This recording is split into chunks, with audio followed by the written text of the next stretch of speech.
Well, good afternoon, all. It truly is a pleasure to be back in Brussels.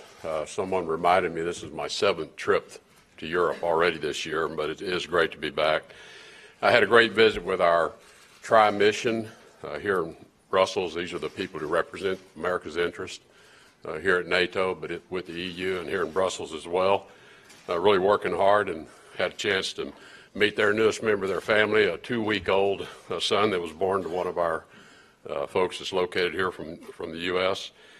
And, of course, to be with Ambassador Hutchinson, who I've known for a very long time, and we have a very deep and strong friendship and a deep respect for one another in terms of her service in the United States Senate for so many years, and really proud that she leads our NATO mission here as well.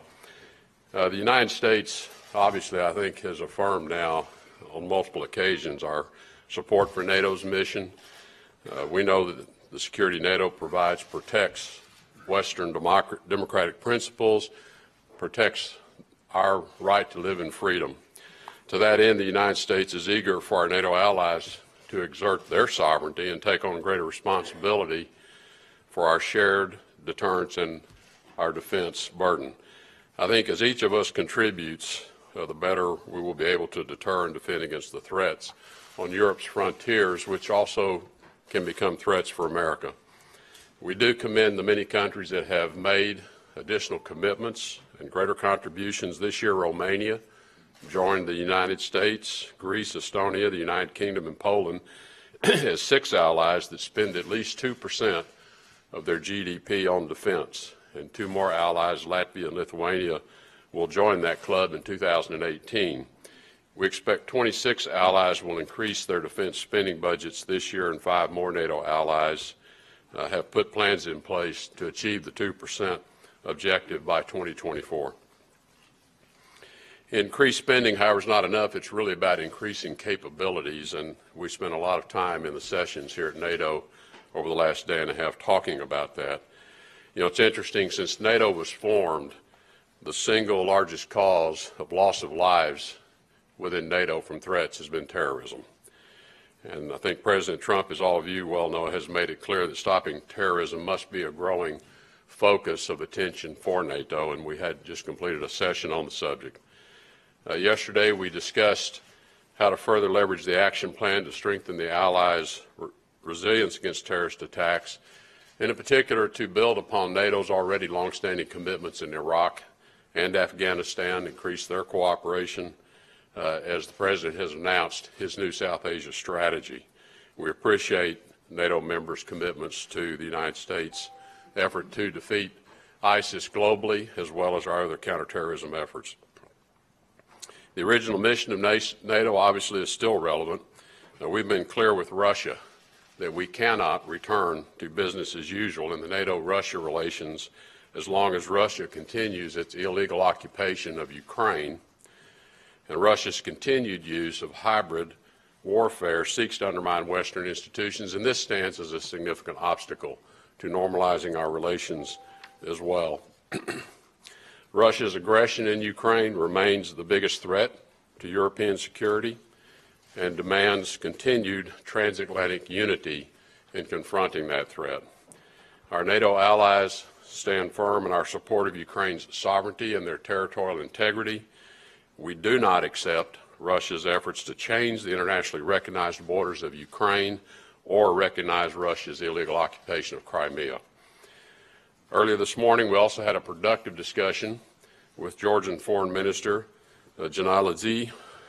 Georgia is a large contributor to our joint efforts in Afghanistan. In fact, they're the largest per capita of any contributing nation, and we strongly support Georgia's aspirations to become a NATO member.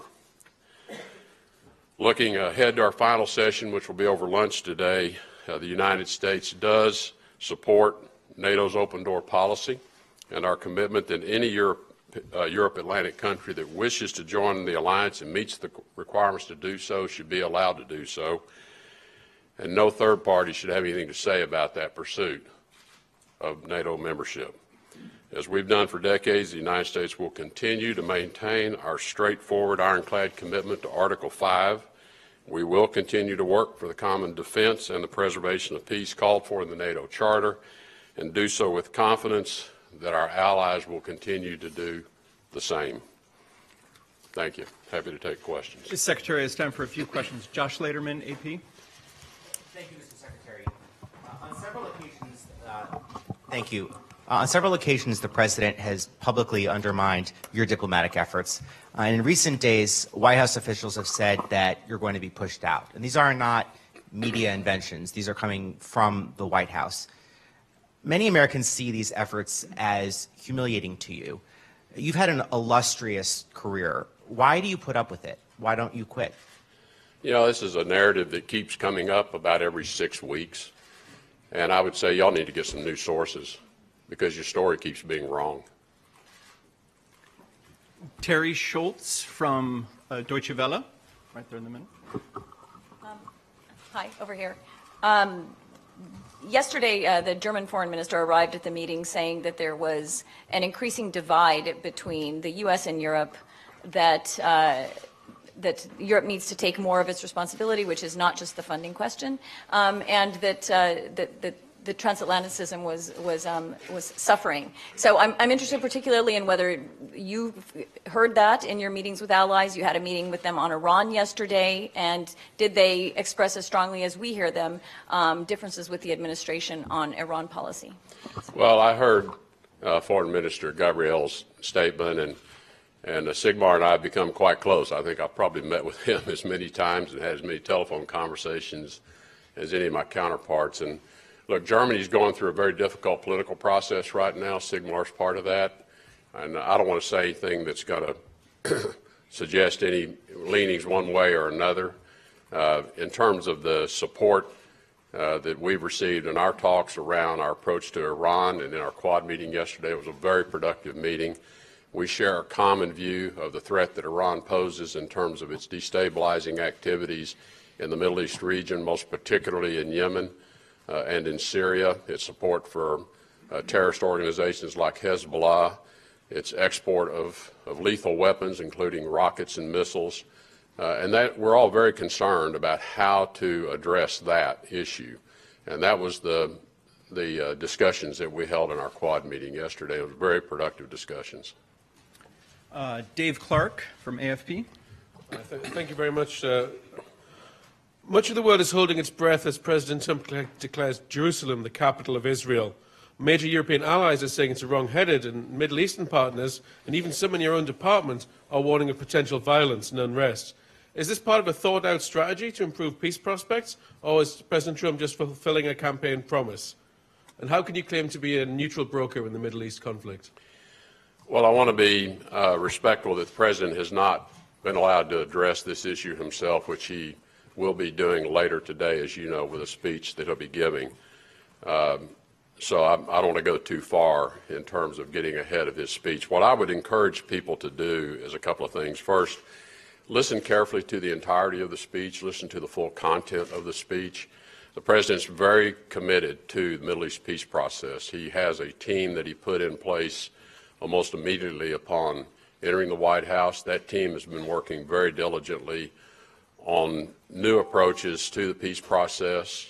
They've been engaged in a quiet way with many in the region around that process.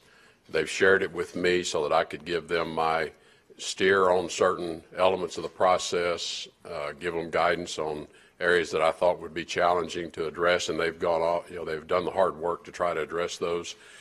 So I would just say that all of this, we continue to believe there is a very good opportunity for peace to be achieved, and the President has a team that is devoted to that entirely.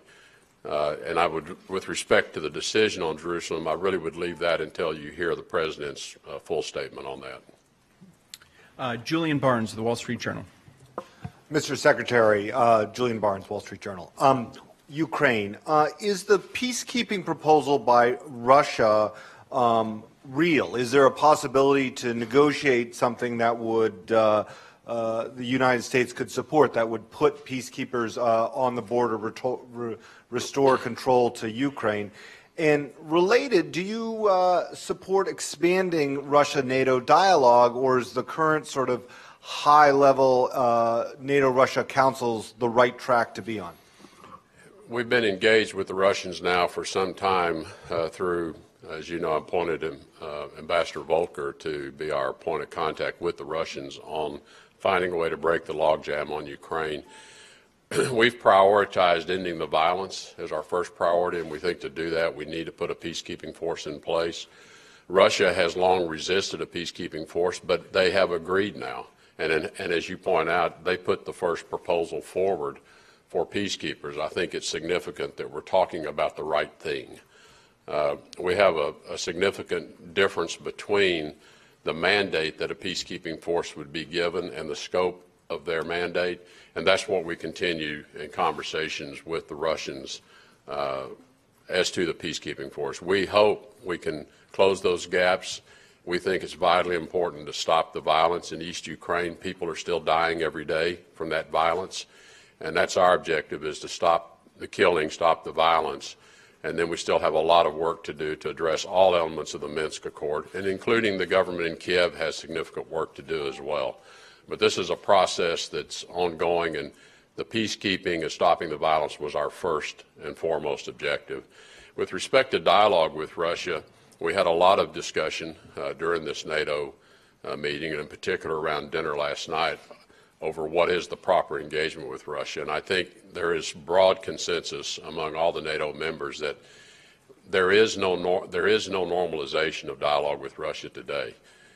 What dialogue occurs, whether it be through periodic meetings of the NATO-Russia Council, and I say periodic because we are not going to return to regularized calendar meetings.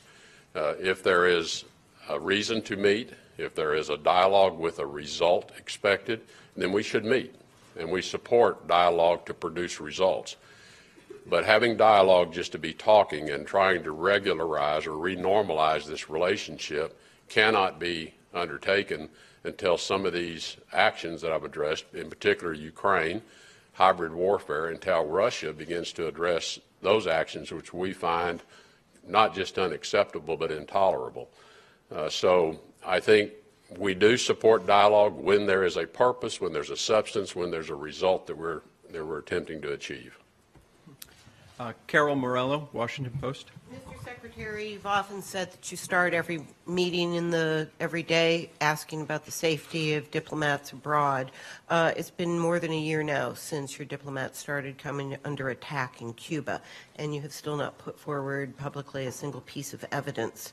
Yet you've taken some pretty drastic steps in response that have seriously damaged the Cuban economy and reputation, and Havana has complained that you won't share even basic information that they need to investigate. So are you still convinced that these were attacks, and will you tell us what you know about what happened to them? We are convinced these were targeted attacks. We have shared some information with the Cubans, and there are two restrictions I've placed on sharing information. One is respect for the privacy of individuals and their medical conditions. And the second is not to provide whoever was orchestrating these attacks with information that's useful to how effective they were.